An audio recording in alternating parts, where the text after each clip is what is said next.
Joining us today is Fire Chief Dan Paulsen of the Saskatoon Fire Department.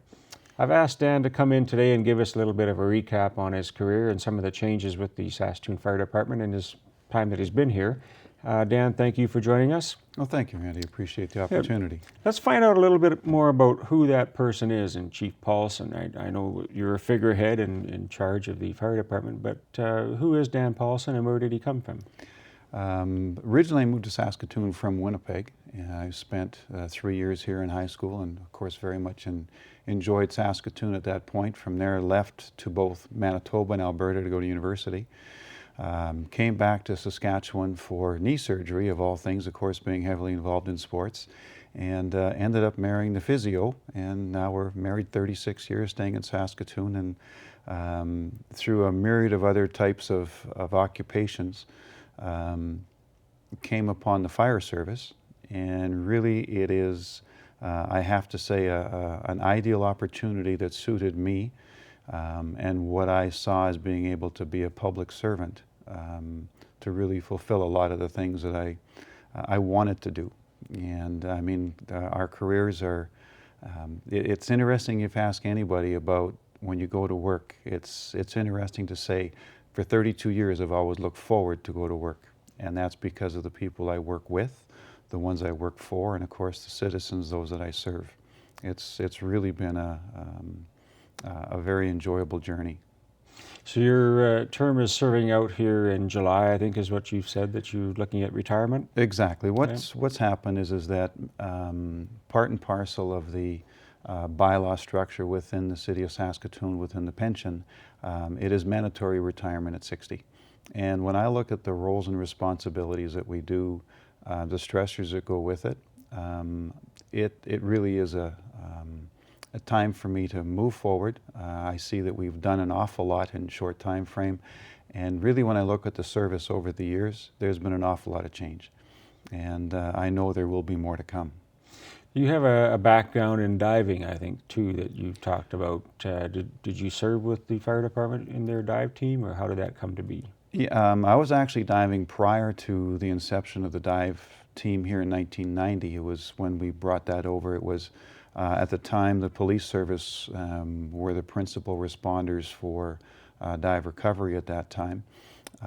We had new administration that came on board, and between police and fire, it came across that fire would then take on those responsibilities.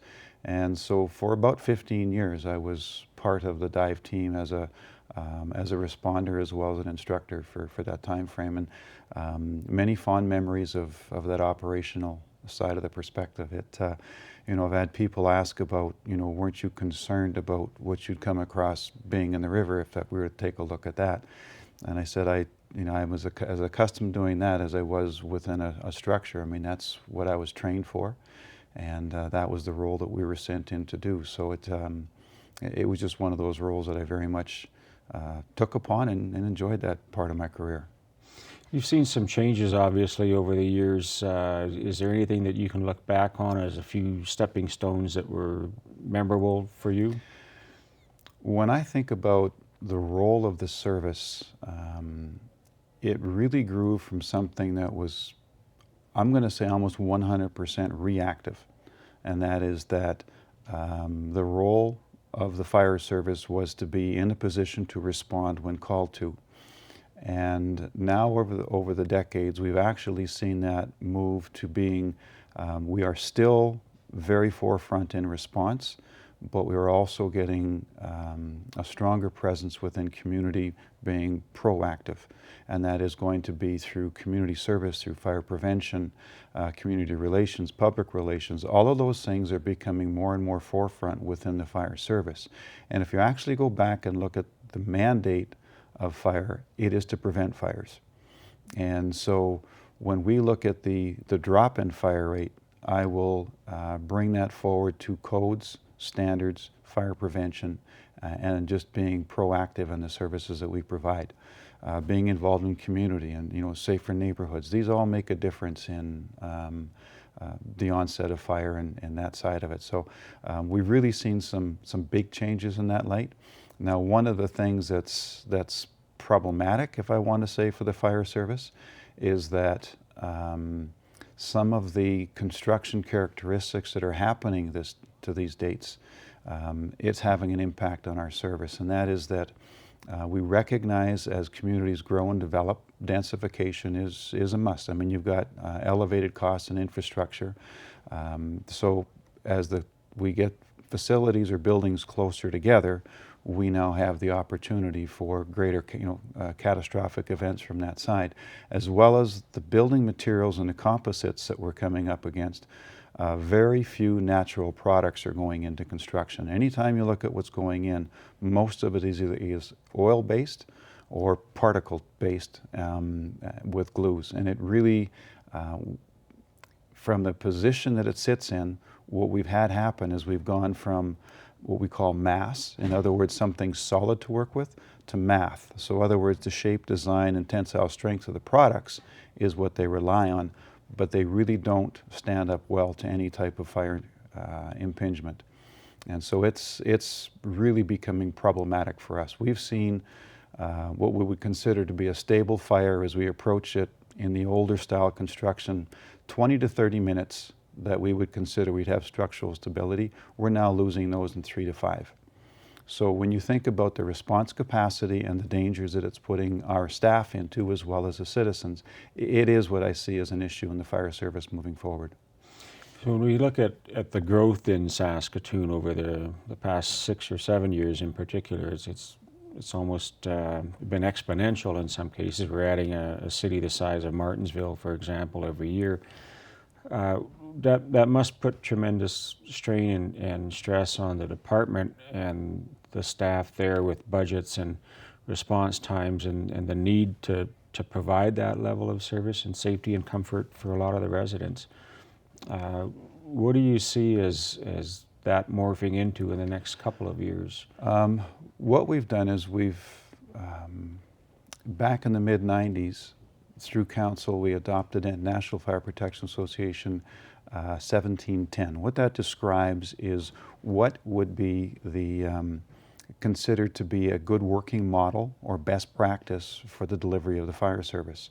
Within there, we look at a response to a working incident or to an emergency in a relatively short time frame, and that time frame we're working on in the city is a 4-minute travel time. That is really the key characteristic that we look at. Now, you can use the word response time, but that would also then include our dispatch time, our turnout time for the staff. But ultimately, we try and place our fire halls with a 4-minute travel time. That's when they leave the building until they're on scene, and we want to do that 90% of the time. Right now in the city, with our ability to do data analysis, we're running about 83, 84%. So we're pretty close. But of course, as the city grows, that number, it of course is outpacing us. So what we have to do is to look at one of two things. One is you can add more services to the existing structure or layout of our city, or we can ensure that our deployment strategy is as effective as it can be. And so that's actually something we've recently done here, is that we sat and said, let's change the way the game is played. And rather than looking at using existing structure, we said, what is it that we can actually move to better facilitate? Now you think about, we've got change in roadways, we've got better access. So by doing modeling, we can actually better place stations to increase our coverage rather than increasing the numbers to do the covering. It's got to be a fine line and a balancing act, I guess, with all the departments in the city, but yours in particular with those crucial minutes, I think, that you're up against. And as I alluded to earlier, the dynamics of fire is changing. And that is that we have designed buildings to actually encapsulate and hold heat in longer. In other words, energy efficient homes. Yeah. But that works against us in fire, because as you have heat develop within a home from a fire, it will actually grow exponentially. So it actually is a feedback. You've probably sat by a campfire and had a solid block of wood and realized that is not the way to actually roast your marshmallows. And yet if you stack the material you will get a fire that grows quite quickly. Well, it works because it reflects back and forth because it's stacked. The greater the heat, the more rapid it happens. Hence, we are losing these buildings in those time frames because A, the material can't withstand the temperature, as well as the product that's in there has a higher heat capacity within it. We're talking 3 times. So when we start to look at a residence, not only do we have the elevated heat, but we also have the toxins that we never had in the past. It's all coming home to roost, and I think that's in good stead with you and retired Chief Bentley as well, that to both of your credit have left the department in very good shape, and all of us as citizens, I think just a general feeling of safety that we can go home and sleep at night comfortably knowing that. What's in store for you after July? I've made mention the fact that I don't feel I'm going to be brain dead at 60. What I feel is that there are some things that I really do want to be able to see. I have lived vicariously for the last number of years through my wife, who looks after our granddaughter during the week when our daughter-in-law is at school teaching. I would like to be a part of that, and so those are opportunities that I see. I have a great many hobbies that I would like to be able to spend some more time to. And as you'd mentioned about diving, I mean, it's just one of those things that it would be nice to be able to go to some clear blue waters as compared to the black stuff that we're used to here. I'd also like to get into the fact I've got over 30 years in emergency management and experience. I'd like to see if there's any areas that I can support or look at doing work along those lines as well. Chief, we can't thank you enough for all your years of service. Thank you for all of your work in the department and just being an all-around good fellow and citizen in the community. We wish you all the best. Well, thanks, Randy. Appreciate it.